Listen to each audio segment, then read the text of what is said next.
For many off-road adventurers who seek the ultimate thrills and spills in the wild, nothing is as terrifying as Sydney traffic. Bob and Stan are no exception. On this trip, they have joined forces with Brad Hancock of Bush Trek Tours and motoring journalist Alan Whiting, who wants to thoroughly test the new Nissan Patrol for an expedition from Sydney to Birdsville via the little-travelled Great Stony Desert. Brad's car has a radio phone, a vital piece of equipment when venturing far off the beaten track. It means that in any emergency, the party can call for help from anywhere in the country. Another necessary piece of equipment for this type of driving. Where there are no roads or signposts, a compass bearing is the next best thing. The Great Stony Desert is covered in sand, scrub, rocks and bogs.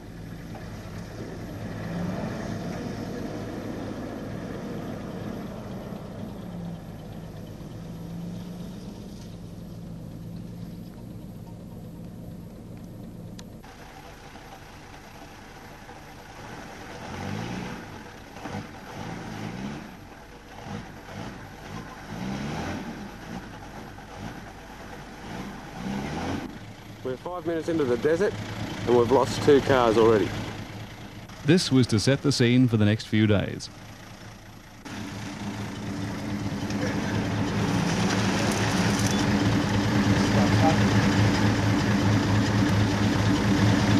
Make that 3 cars. All 3 vehicles got bogged. Out in the desert, nothing is straightforward. The Nissan had to be winched sideways. A good test for the worn winch supplied by ARB.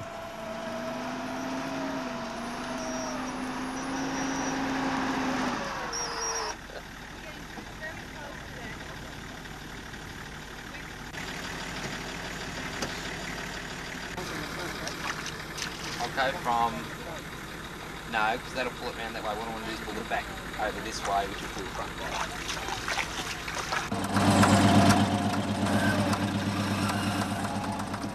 The troop carrier also had to be winched sideways.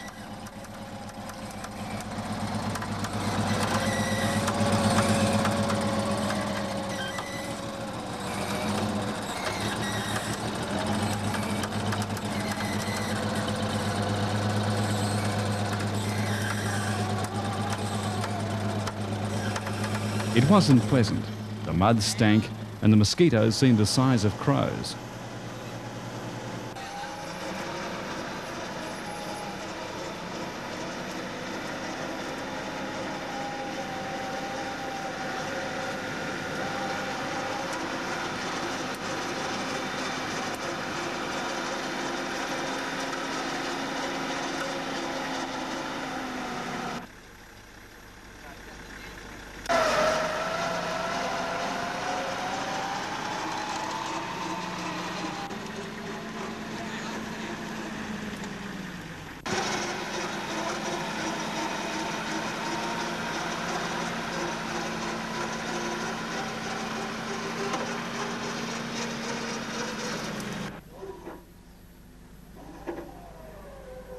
Stay near the hook.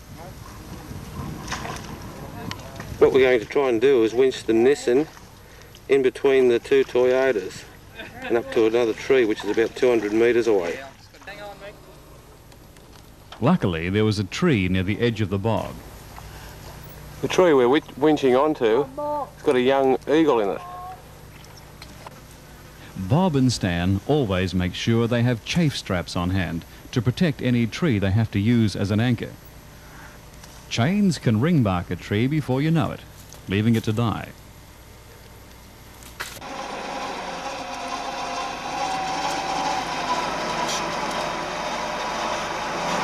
The Nissan is the first to be pulled out.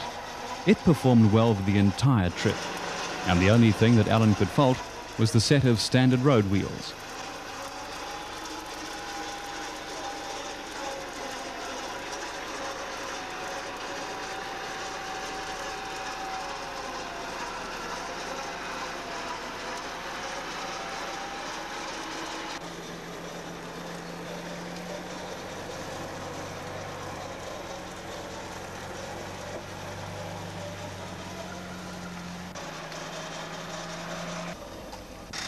1 down, 2 to go.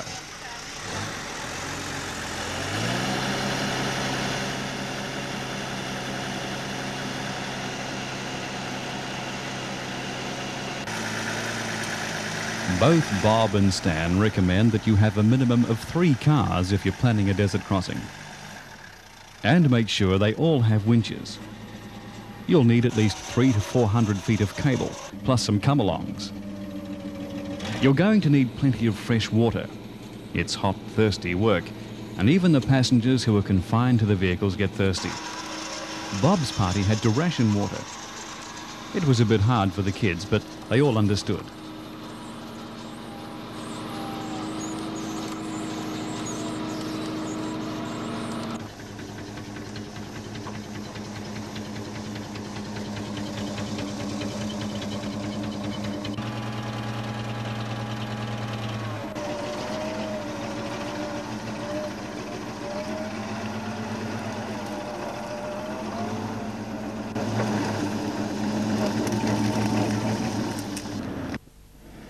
The desert normally resembles a moonscape, with rocks, rubble and craters, but the rains have brought dormant seeds to bloom, softening the landscape.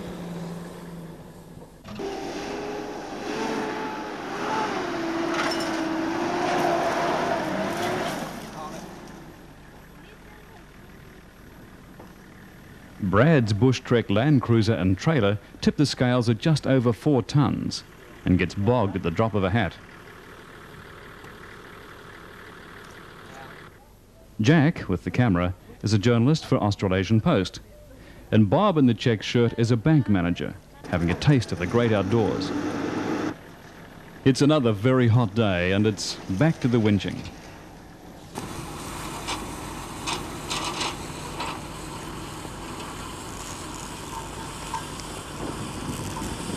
This is a double winch.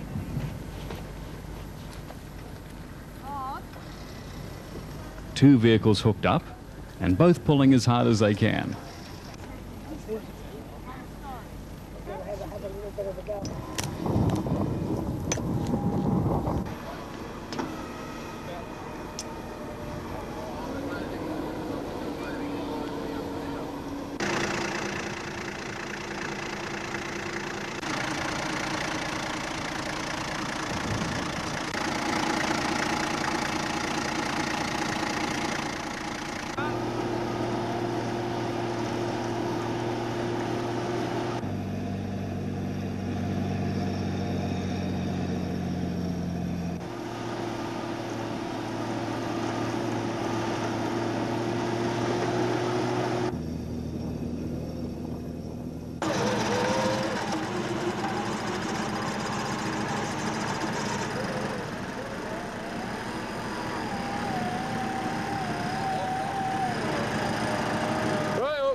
A never-ending story of frustration. Another 300 yards and, you've guessed it, bogged again. The dirt is like talcum powder.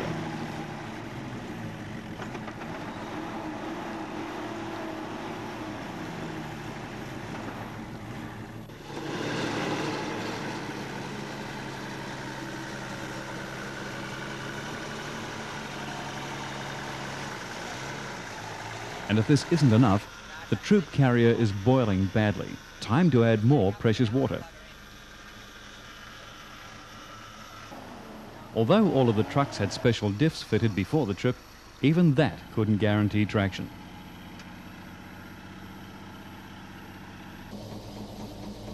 The desert emus were totally unafraid of the adventurers.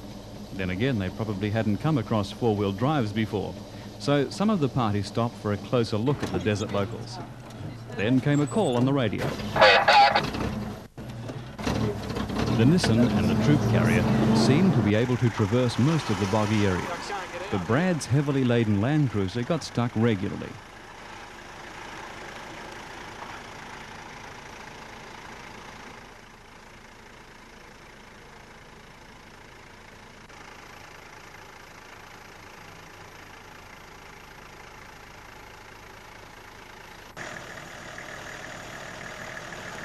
Go back a bit, I think. Give myself some room.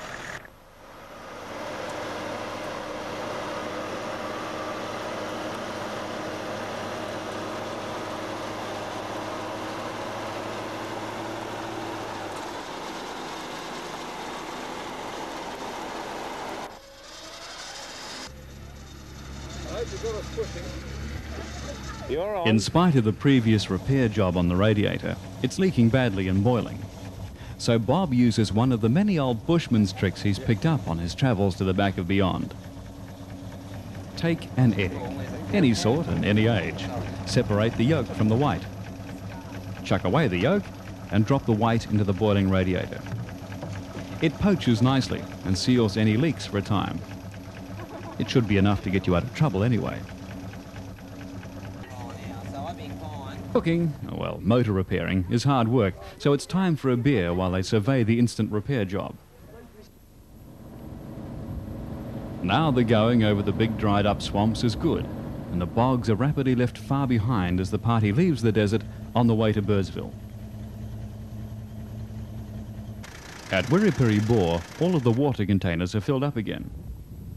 Perhaps it's because they haven't seen water for a long time, but the murky water really tastes terrific. This bore is always full, and the endless desert winds turn the windmill pump continually, bringing the life-giving water to the surface. Well, we've finally made it off the old Birdsville track, and we're onto the new one. And we've also crossed the desert. It feels like the Great Western Highway after those days of crawling through untracked desert, over and through bog after bog, even though the bad conditions only lasted for 80 k's. The next stop should be Birdsville, and the end of the first stage of this desert adventure is in sight as the cars leave the old Birdsville track and join the new.